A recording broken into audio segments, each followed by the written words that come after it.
आप सभी को राम राम। अमित शाह गृह मंत्री के तौर पर जो कुछ करते हैं वो तो बड़ी आसानी से दिख जाता है।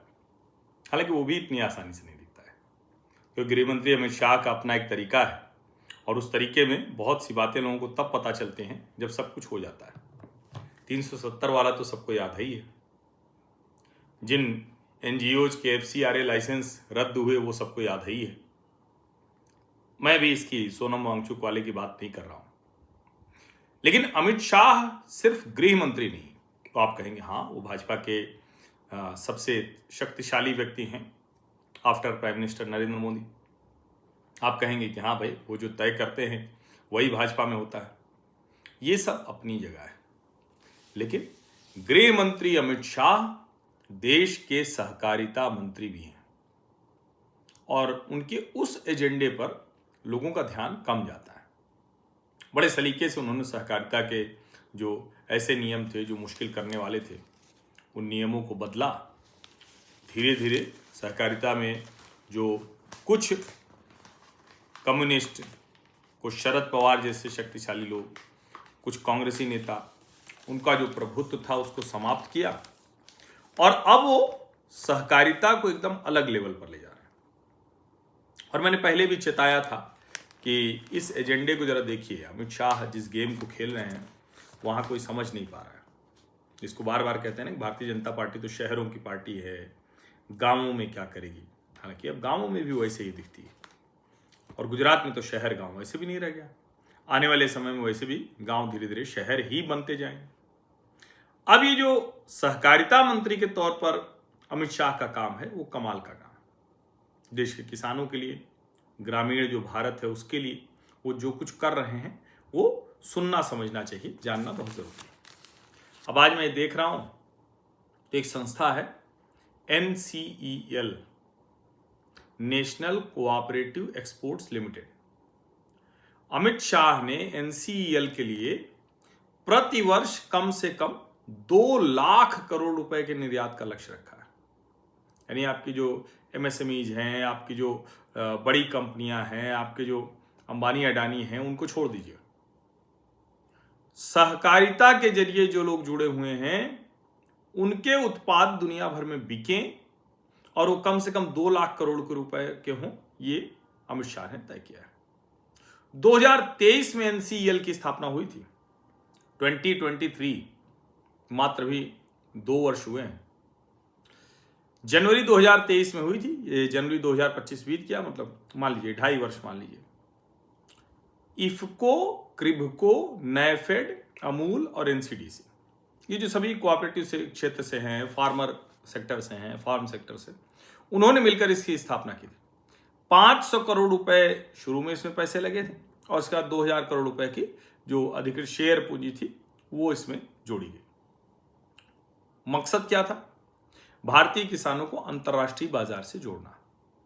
ये होता हुआ दिख रहा है। अब NCEL के जरिए हमारा किसान वो दुनिया के बाजार से जुड़ा हुआ है। कैसे जुड़ा हुआ है? मात्र 2.5 वर्ष में 28 देशों में भारतीय सहकारिता पहुंच गई। 28 देशों में 13,49,000 टन ये उपज है जिसका निर्यात राष्ट्रीय सहकारी निर्यात लिमिटेड के जरिए किया गया। 2025 तक 11,000 से अधिक प्राथमिक कृषि ऋण समितियां राष्ट्रीय सहकारी निर्यात लिमिटेड के सदस्य बन चुकी हैं। देश भर में जो पैक्स हैं, प्राइमरी एग्रीकल्चर क्रेडिट सोसाइटी, तो 11,000 इसमें शामिल हो चुकी हैं। 20,000 से 30,000 करोड़ रुपए का अतिरिक्त लाभ किसानों को हो सकता है और निर्यात में जुड़ जाएंगे। 4,283 करोड़ रुपए का कारोबार किया है संस्था ने। जो वित्त वर्ष बीता है 122 करोड़ रुपए का शुद्ध लाभ कमाया है। 5,403 करोड़ रुपए का निर्यात किया जा चुका है संस्था के जरिए अभी तक। और एक बात समझिए, जो सहकारी संस्थाएं जुड़ती हैं उनसे पैक्स 20% से अधिक का लाभांश उनको मिलता है, उन सहकारी समितियों को। और अमित शाह, जब मैं कह रहा हूं कि इस एजेंडे पर जा रहे हैं, तो चीनी हो, चावल हो, कपास हो, मोटे अनाज हो, इन सब के लिए नया बाजार आएगा तो किसको लाभ होगा?